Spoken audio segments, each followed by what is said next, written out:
20 quid, what does that get me nowadays? A chicken royale? A day at the movies? A trip to Burnley? Forget that last one, that's priceless. But 20 quid can also get some damn good games. There's not many better feelings as a JRPG fan when I found a great game that I didn't need to pawn a leg for. That's what I'm going over today, but it's worth noting that I will only mention games that are permanently priced at £20 or below. Seasonal sales, while they're great, are a limited time offering. Also, most of the prices I will quote will come from Steam. And first up is going to be the cheapest on the list, but by no means the weakest. Chrono Trigger, you can own this baby for £12 on Steam, and why wouldn't you want to? Don't be put off by its age, this wizened old goat is still in its own league. I have no nostalgia for the games of old, and even I have said that Chrono Trigger is timeless. It's the best game I've played in my retro series to date. It's a game that excels in a myriad of areas, from its art style, its turn-based combat, an excellent and memorable OST, and a surprisingly gripping and well-paced story. Chrono Trigger has it all, and still does it better than many contemporaries coming out today. For me, what really allows Chrono Trigger to stand above is how it respects a player's time. There is no padding, there is no wastage in the runtime. A standard playthrough takes about 15 to 20 hours, and it's packed densely with content during that relatively short runtime. And even with that lean playthrough, it also has a narrative that grips me from start to finish. Chrono Trigger's story isn't complex. It has time travel and paradoxes, but for all intents it's easy to understand, and much of what happens in the game won't be surprising if you're a veteran of JRPGs. You've seen it 5 times before, you've seen it here too. But what ensures its quality is its clear laser focus on the one main objective of the game, which is the defeat of the otherworldly parasite Lavos. Take him down early, take him down later, the choice is yours. The game provides multiple ways to beat Lavos, and those methods range from the standard route all the way to a gut-busting challenge in terms of difficulty. There's something for everyone here. The amount of talent who worked on Chrono Trigger was staggering really. It's a dream team of minds, some of the most influential names in the JRPG space. It's no wonder that the game endured the test of time as well as it has. But just before we carry on, I want to make you guys aware that YouTube memberships are now available if you want to support the channel. For £4 a month, a member can get some awesome benefits like these custom-made membership badges. Alternatively, you can support me on Patreon as well, where you can vote on future videos, get handwritten Christmas cards like this one, or partake in the quarterly giveaways. We've given away some really cool stuff this year, like the limited edition of Metaphor ReFantasio. Thank you for listening, and now back to the video. Now, since we've done the cheapest, monetarily speaking at least, let's flip the coin over to the most expensive now. It's pretty much right at the maximum, £19.99 on Steam, but it's a damn good game, and one of my top 3 Ys titles till this day, which is Ys 7. I've said it a few times before, I don't understand why Ys 7 gets as much hate as it does. For me, it's almost the perfect representation of what an Ys game is. You've got the adventure, inspired bosses with multiple phases, decent difficulty, and arguably the best dungeon design the series has ever seen. I will admit that the characters who accompany Ad-Hoc aren't as strong as previous games, but it's made up for with an excellent antagonist who remains my favourite even now. And that's not even mentioning the music. The intro for Ys 7 is still at the top of my list from the franchise. Innocent Primeval Breaker is Sound Team JDK at their absolute best.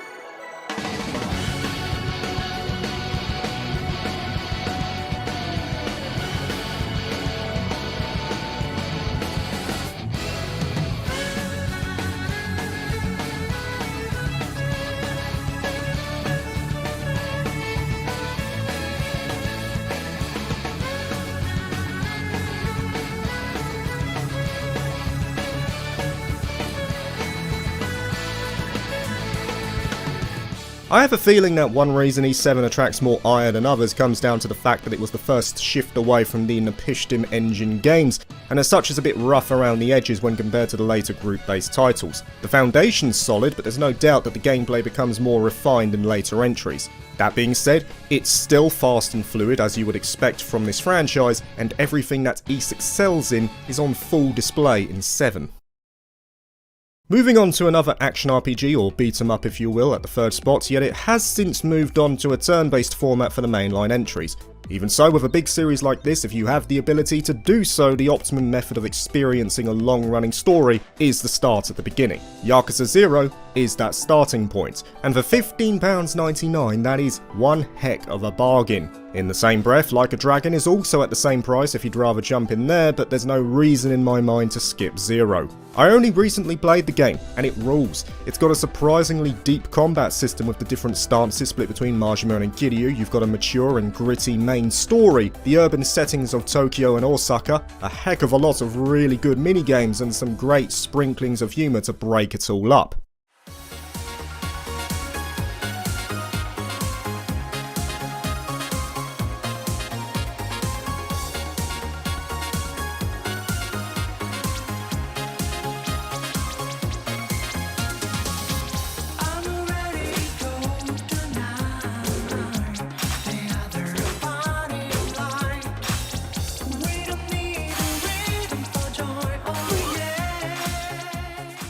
And that's not even mentioning the two leads themselves, who are two of the most badass characters to be put on screen. They're not afraid to throw down when they need to. Yakuza 0 was the perfect introduction for me to the Yakuza series, or Like a Dragon if you will. It demonstrated to me everything that the series is about, and now I fully intend to play them all, or at least the mainline games initially. I'll probably check out the spin-offs too when that's done.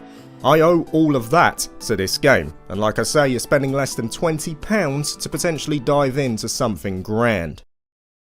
Back to turn-based now, and this one is so often forgotten, but it is one of the most whimsical JRPGs I have ever played. Even over 10 years later, Child of Light stands out to me for the experience it gave, and not to mention, it's a great palate cleanser. It'll cost you £12.49 to purchase off Steam, and takes around 15 hours for a standard playthrough, which isn't bad at all, especially considering its quality. It takes on a mixture of side-scrolling exploration and turn-based combat, with some players drawing comparisons with the likes of Grandia. The unique mechanic to said combat though is that players can manipulate the timeline to delay enemy actions or enhance their own. For example, you can hit an enemy when their ATB bar hits around the 75% mark and effectively cancel their turn. Granted, it's not the most mechanically complex system, but it's got good bones, and it's engaging for pretty much the entire game, consistently enriching throughout the playthrough. For me though, I remember enjoying Child of Light for its exploration. The hand-drawn world of Lemuria is absolutely gorgeous, a timeless art style that really sells the idea of a fantastical world. And that's only reinforced further with its amazing OST.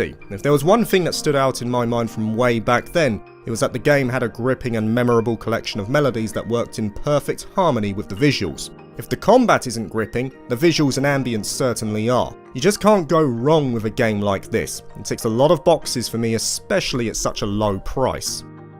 This next one is a bit more modern, only releasing in the last couple of years, but it hooked me right from the demo, and that is Studio Size Eternights, which goes for a bargain £13.99. The core of the gameplay is split between 3 sections: the dating sim element where you converse with the other characters and raise your relationships and stats, scavenging missions to find resources, and finally the action-based combat through set dungeons. You have one combo of attacks mapped to the X button, and when you hit the end of your chain you can do a combo ender, which works like a quick time event. You also have a dodge and the so-called elemental fist tied to a gauge at the top left of the screen, which allows you to access the abilities of the other heroines, who each have their own affinity that is effective against different enemies. It's a formulaic approach to an action-centric game, but I liked it. It felt really fun to play overall. Dungeons, they're pretty good, albeit artistically unimpressive, but in terms of their puzzles and challenge, Eternights hits a good balance there. And then, it also does well with its cast of characters. All the love interests are unique, have their own compelling story, and are very much bought into each of them. As you talk to them, they'll also come to you with problems to solve, like extra training that function as minigames, and of course you can eventually choose your favourite among them, as is the case for any dating sim. It has some rough edges, sure, but the package as a whole is of a high quality for my tastes. Considering the low budget and minimal manpower involved in making this game, it's impressive how it eventually ended up. As is this next turn-based indie title, and I played this last year and was pleasantly surprised with what it brought to the table. It's Frameland, a binary tale, which costs £12.79 as of the time of recording. Frameland is just one of those short yet enjoyable experiences for a multitude of reasons. It respects your time, there are no bells, no whistles. It's just a game with a lot of care and passion put into it, and I'll take that any day of the week, especially with its relatively low entry fee. I was engaged with everything that was going on. Frameland shows that if you have good writing and pacing, you do not need to stretch your game to the hundreds of hours. As long as you are concise and maintain your focus on what your game's message is, you can create something great in a timely fashion. The highlight for me has to be the story, which I want to be as vague as possible about. Frameland presents something profound and relatable, not perfect by any means, but it really nails all of the big developments. I personally would have been happy if it was, say, an hour or two longer to expand on some of the character backstories, but overall, I'm really impressed with what they came up with here. The gameplay, it's nothing you haven't seen before if you're a turn-based fan, time-based mechanics to maximise damage and guard yourself, a decent amount of skills to work with, and good progression in terms of levelling and equipment. Not too difficult either all said and done, and mostly linear in terms of progression. Yeah, no problem at all in recommending this one. And I maintain the same stance for this turn-based entry, especially when considering its 2 sequels were brought west back in August 2023 as well, for the first time might I add.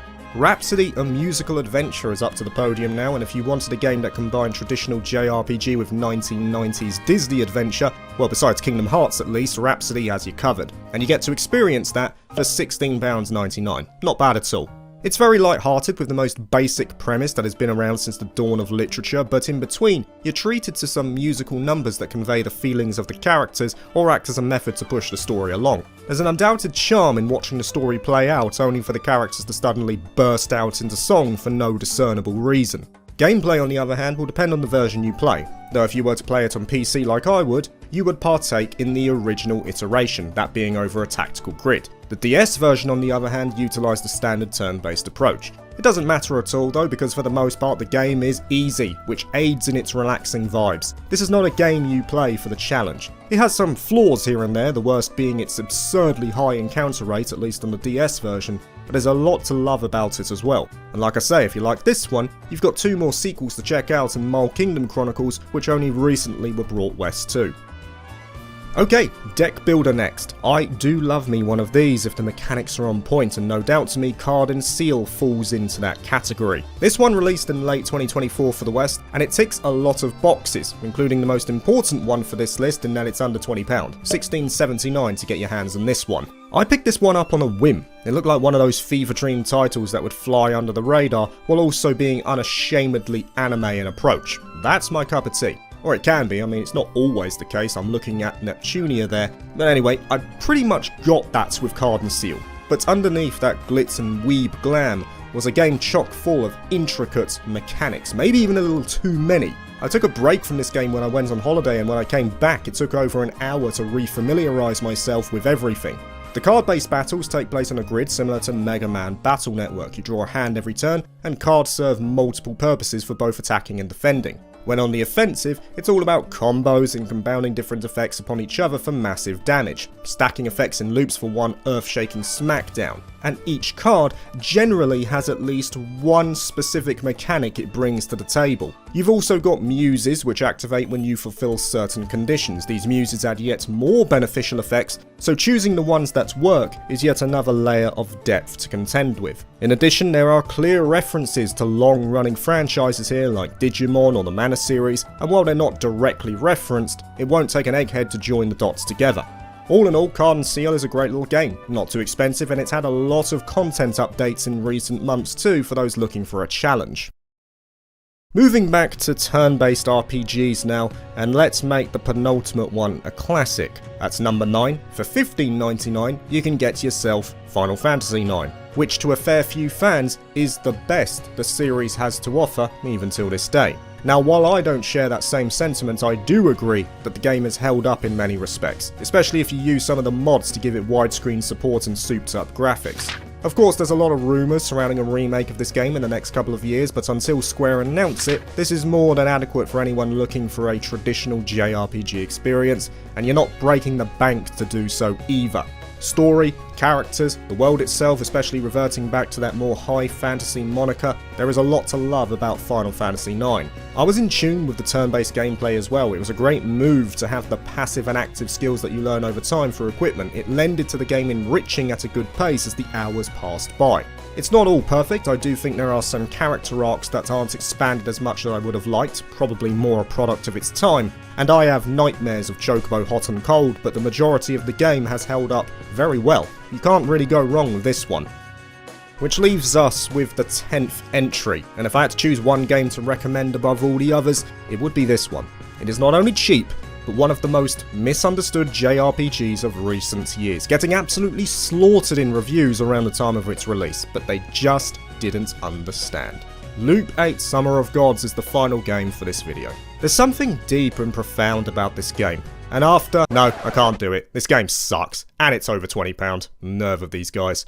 Nah, the final spot is going to an actual good game, and that's Valkyria Chronicles, the first one. Still to this day, one of my favourite tactical titles, and it only costs $14.99. Set in a fictional representation of the Second World War, Valkyria Chronicles proceeds from battle to battle. The player has two views to combat, a bird's eye command mode and an on-the-ground action mode where they take control of a unit. Action mode allows the player to move the unit to a limit of action points, but also allows them to switch to a target mode where you can shoot in this over-the-shoulder viewpoint. Each character also has a specific role, like Lancers who specialise in anti-tank warfare, Shock Troopers who bring the thunder as assault units, and Snipers who pick off enemies at a distance, only improved further by the unique potentials of each unit. As all good tactical games do as well, the environment also plays a key part in battle. Tanks can knock down walls to open new paths, and snipers can move to rooftops for added range. Foliage offers soft cover to reduce the chance of being spotted, and Welkin himself as commander